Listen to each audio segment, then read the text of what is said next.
जवळपास 18 ते 19 दिवसांचा खडतर प्रवास करून वारकरी पंढरीत दाखल झालेत। चंद्रभागेच्या तीरी वैष्णवांचा मेळा भरलाय। या सगळ्याचा आढावा घेतला आमचे प्रतिनिधी स्वानंद कुलकर्णी यांनी।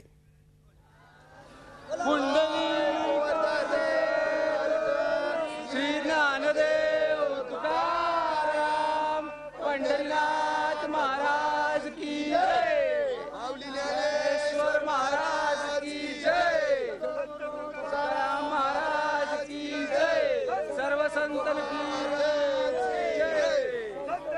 महाराज की जय।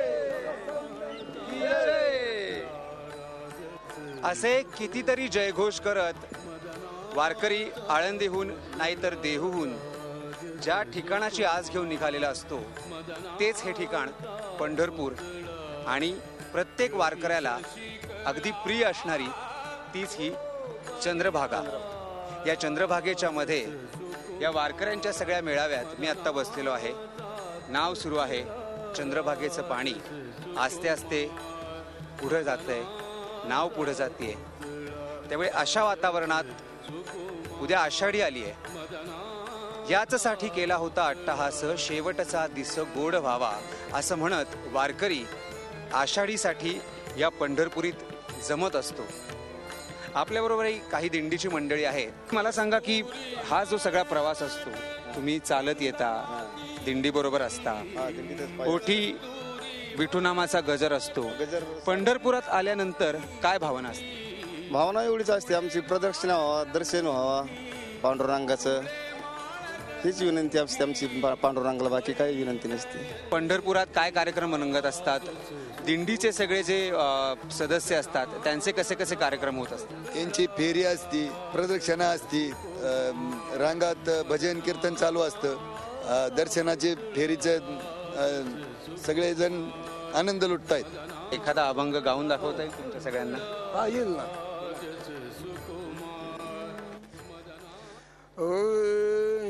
आवड हे रूप गोजिरे सगुण, आवड हे रूप गोजिरे सगुण,